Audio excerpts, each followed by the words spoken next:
네, 다음은 경제 용어나 경제 상식을 재미있고 알기 쉽게 풀어보는 시간이죠. 네, 경제 아는 만큼 보인다. 화면으로 함께 만나보시죠. 노동자에게 노동의 정당한 대가로서 지급해야 하는 것이 바로 임금. 하지만 주는 사람과 받는 사람의 입장 차이가 극명하게 대립되는 것 역시 임금 문제. 그래서 임금은 경영자와 노동자 모두에게 가장 큰 관심의 대상이 될 수밖에 없다. 하지만 경영자에 비해 상대적 약자일 수밖에 없는 노동자의 기본권을 보장하기 위해 최저임금 제도가 탄생했다. 잘 아시는 것처럼 임금이란 노사가 자율적으로 결정하는 것입니다.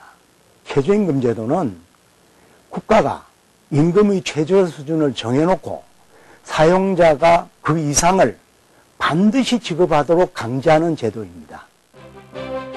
임금의 최저 수준을 산정하고 노동자에게 일정 수준 이상의 임금을 받을 수 있도록 보장하는 최저임금제. 최저임금제는 자본주의가 독점 단계에 들어선 19세기 말부터 20세기 초에 걸쳐 성립되었다. 우리나라의 경우 1953년 근로기준법을 제정하면서 최저임금제 실시 근거를 마련했는데, 당시에는 우리 경제가 최저임금제를 수용하기 어렵다는 판단이 컸기 때문에 실제로 운용하지는 못했다. 원래 그 최저임금 제도는 1894년 뉴질랜드에서부터 시작됐습니다. 그리고 20년대 초에 이제 서구라파에서 그게 확산이 됐는데, 우리나라는 1988년 1월부터 이게 시행이 됐어요. 이게 왜 이런 제도가 나왔냐면, 잘 아시는 것처럼 임금이란 게 근로자의 생활의 원천이잖아요. 그러면 임금이 너무 낮으면 노동력이 재생산되는데 장애가 생기고 근로자들도 생활이 불안해진단 말이에요. 그러면 국민 경제적으로 사회적으로 문제가 생긴다 이거야. 그래서 경제 사회적 정책적인 그런 견지에서 이런 제도를 만들게 된 거죠. 최저임금은 적용 형태나 국적에 관계없이 1인 이상의 근로자를 고용하는 모든 사업장에 동일하게 적용되고 있다. 임금의 최저 수준을 보장하여 저임금 해소로 임금 격차를 완화하고 소득 분배 개선 등에 기여하는 최저임금은 근로자의 생활 안정을 도모하는 중요한 역할을 한다. 현재 우리나라의 최저임금은 시급 4,110원으로 지난해에 비해 2.75% 인상되어 매년 꾸준히 상승하는 추세. 최저임금을 결정하는 과정을 간단히 설명을 드리면, 우선 정부가 매년 3월 31일까지 우리 최저임금위원회에 심의를 요청합니다. 그러면 우리 위원회가 90일 이내에 그것을 심의해서 결정해가지고 정부에 넘겨줘요. 그럼 정부가 그것을 고시를 하는 거죠. 노사단체나 이런 데서 이제 조금 불만이 생기가 이의제기를 할 수 있습니다. 그러면 노동부 장관이 재심의를 요청할 수도 있어요. 그러면 우리 위원회에서 다시 재심의를 해서 또 결정해서 정부에 이제 넘겨주게 됩니다. 이제 생계비 문제, 또 임금이란 게 이제 그 생산의 중요한 요소잖아요. 그러니까 노동 생산성 문제, 그 다음에 유사 임금 근로자의 수준 문제, 그 다음에 소득 분배율, 이런 것을 기준으로 참고를 해서 결정합니다.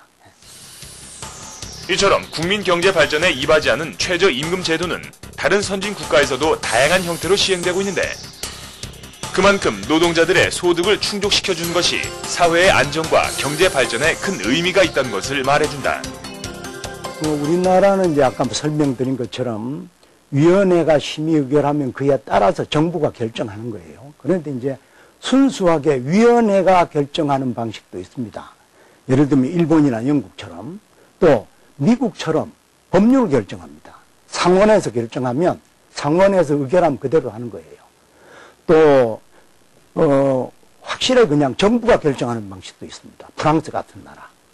또 단체 협약으로 독일이나 뭐 벨기에 이런데 단체 협약을 통해서 그것이 확산되도록 해서 최저임금이 결정되는 이런 경우도 있고.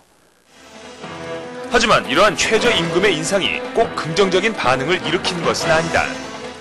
노동계는 저임금 계층의 기초생활 보장을 위해 최저임금의 인상을 주장하는 반면, 경영계는 생산 비용 인상을 이유로 생산성 저하와 고용 축소를 불러온다고 주장한다. 이 때문에 실업률 증가를 우려하는 부정적 시각도 존재한다.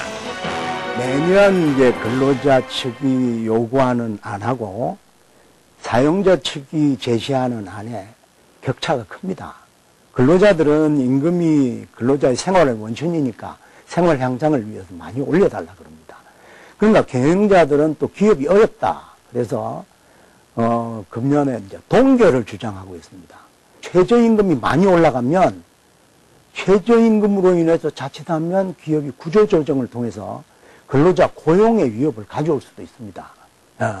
그렇기 때문에 최저임금 결정이 상당히 어렵습니다. 생활 향상도 시켜줘야 되고 기업 유지도 돼야 되고 고용도 안정돼야 되니까 우리 위원회에 이제 공익위원이 있어요. 공익위원들이 노사 양측을 이렇게 타협을 붙여나가면서 이제 근로자 고용 안정도 최우선으로 고려하고 최저임금의 적절한 수준에 대한 문제 제기는 계속되고 있지만 국가를 지탱하는 노동자들의 기본권과 기초생활 보장의 근간이 되는 제도인 만큼 노동자와 고용자 간 대화와 타협을 통해 합리적으로 운용되는 최저임금 제도가 되길 바란다.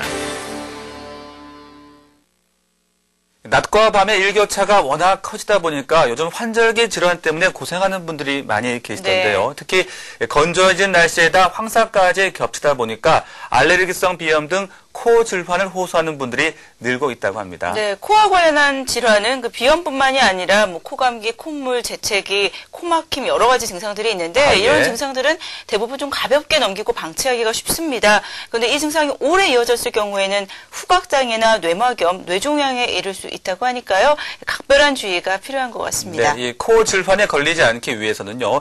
침구류는 햇빛에 자주 말려서 소독하는 것이 좋고요. 이 바람이 심한 날에 부득이하게 또 외출을 네. 하셔야 될 때는 마스크를 착용하는 것이 좋다는 것도 잊지 마시기 바랍니다.